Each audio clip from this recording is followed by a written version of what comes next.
Salam alaikum, si cette vidéo vous plaît, pensez à cliquer sur le bouton j'aime, à vous abonner et à cliquer sur la cloche de manière à rester informé de toutes les nouvelles vidéos publiées sur la chaîne Voix Off for Islam. Et pour finir, je vous invite sur notre site web voixoffforislam.fr. Vous êtes les bienvenus. A tout de suite, Inch'Allah.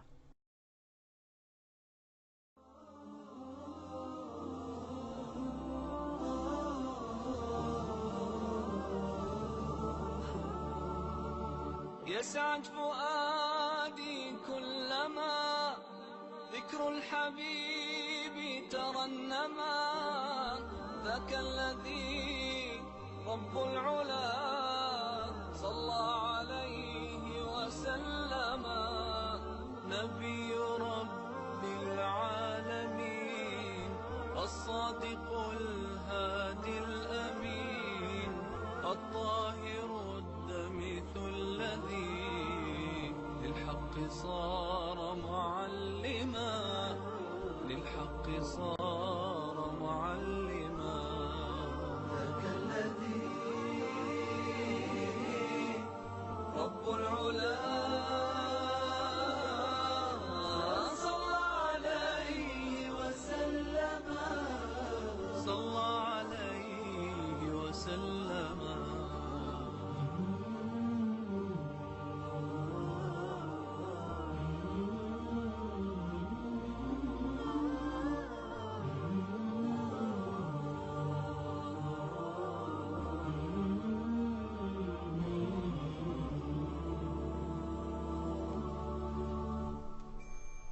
Quraysh commença de plus en plus à craindre la prédication du prophète, alayhi salatu wassalam. La prédication en public commençait à s'étendre et à donner des résultats. Et le pire pour Quraysh, c'était le fait que dans les prochains jours, la saison du pèlerinage pré-islamique allait commencer. Et donc, que les pèlerins entendraient la prédication du prophète, alayhi salatu wassalam, et peut-être qu'ils le suivraient. Que devrait faire Quraysh? Ils appelèrent un homme nommé El-Walid ibn El-Mughira. Ils dirent: « Oh El-Walid, tu as vu ce que Mohammed nous a fait? Tu as vu ce qu'il a causé entre les deux frères, ce qu'il a causé entre le père et son fils? Dis quelque chose à son propos, pour que tous les Arabes l'entendent et le transmettent entre eux. » El-Walid dit: « Mais non, proposez, et moi j'écoute. Nous dirons que c'est un devin. » Non, non, par Allah, ce n'est pas un devin. Nous avons vu les devins, et il n'a ni le chuchotement, ni la prose d'un devin. Alors nous dirons que c'est un fou. Il n'est pas fou. Nous l'avons vu le faux, et nous savons le reconnaître. Il n'en a ni l'agressivité, ni l'agitation, ni la confusion. Donc, nous dirons que c'est un poète. Ce n'est pas un poète. Nous connaissons la poésie dans tous ses genres. Al-Rajaz, Al-Adj, Al-Qarid, Al-Makboud, Al-Mabsoud. Non, ce n'est pas un poète. Nous dirons que c'est un magicien. Ce n'est pas un magicien. Nous avons vu les magiciens et leur magie. Il ne fait pas de nœud pour y souffler. Alors, que dis-tu, toi? Que dis-tu? Par Allah, j'ai entendu sa parole. Et qu'est-ce que tu en dis?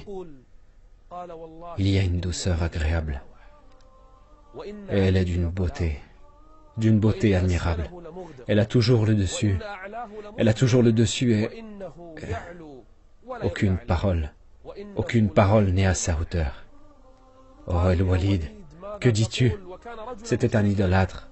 Mais quand il entendit le Coran, il fut surpris. El-Walid était un arabe éloquent qui connaissait bien la langue. Il connaissait la parole du prophète, alayhi salatu wassalam. Et ils dirent: « Dis alors quelque chose à son sujet. Dis quelque chose à son sujet. » Peu importe, même si ce sont des mensonges. Alors, il se mit à réfléchir. Et à méditer. Puis, il les regarda. Ils dirent: « Oh El-Walid, dis quelque chose à son sujet. » Alors il dit: « Dites que c'est une parole magique. » Il savait bien que ce n'était pas de la magie. Dites que c'est une parole magique, séparant l'homme de son père, de son frère, de sa femme et de son clan. Fuyez-le donc. Alors le Seigneur, le Très-Haut, révéla sa parole concernant Al-Walid.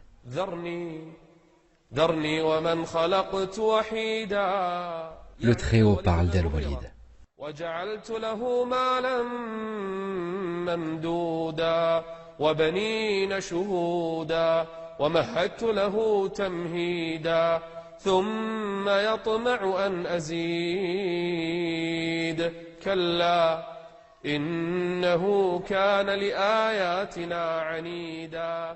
Le Seigneur, le Très-Haut, décrit Al-Walid qui était en train de penser à ce qu'il allait dire sur notre prophète, alayhi salatu wassalam.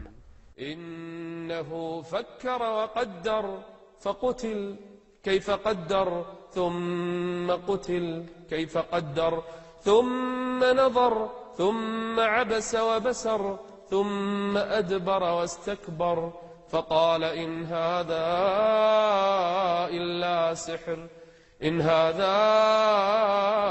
إلا سحر يؤثر إن هذا إلا قول البشر. Allah le Très-Haut dit à propos d'Al-Walid: سأصليه سقر وما أدراك ما سقر لا تبقي ولا تذر. Les idolâtres de Quraysh crurent le mensonge et ils commencèrent à le répandre entre les gens.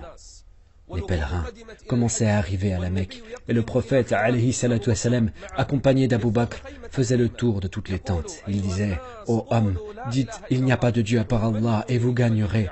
Qui m'accueille pour que je transmette le message de mon Seigneur? Quraysh m'a empêché de transmettre le message de mon Seigneur. Abu Lahab passait derrière lui et disait: ne vous en faites pas, c'est le fils de mon frère et il est fou. Quraysh répandit entre les gens que cet homme était un magicien, qui sépare l'homme de son père, de son frère, de sa femme et de son clan. Et c'est ce dont était accusé notre prophète Mohammed. Mais est-ce qu'ils pourront gagner avec cette accusation?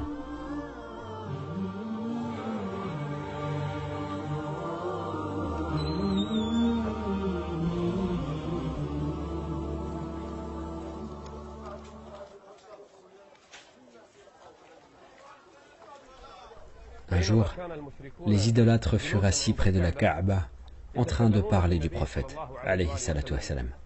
Et l'un d'eux dit: jamais on n'a vu une patience semblable à celle dont nous faisons preuve envers Mohammed. Il a insulté notre religion et nos divinités, et malgré cela, nous sommes patients envers lui. Alors qu'ils parlèrent de lui, le prophète, alayhi salatu wassalam, vint vers eux. Il se dirigea vers la Kaaba. Il se dirigea vers le coin de la Kaaba. Et il commença à tourner autour de la Kaaba sans s'intéresser à eux et à leurs idoles. Il fut fier de sa religion et de son islam, sans prêter attention aux gens. Et quand il fit le premier tour, et en passant devant eux, ils l'insultèrent, mais il ne leur répondit pas. Son visage, l'expression de son visage changea. Et après le second tour, ils l'insultèrent de nouveau, sans qu'il leur réponde. Et le troisième tour, ils l'insultèrent encore. Alors il, alayhi salatu wassalam, se dirigea vers eux, et ils continuèrent à l'insulter. Et quand il, alayhi salatu wassalam, se rapprocha d'eux, ils se turent. Il dit: entendez-vous, ô groupe de Quraysh, par celui qui détient l'âme de Mohammed entre ses mains, je suis venu à vous avec la tuerie. Et un jour viendra où une guerre dans les sentiers d'Allah entre nous et vous éclatera, un djihad dans le sentier d'Allah. Le rapporteur dit: les plus insultants parmi eux se sont figés, et on aurait dit que des oiseaux étaient sur leur tête. Ils se sont figés de peur de ce que dit le prophète, alayhi salatu wassalam. Et un parmi eux dit: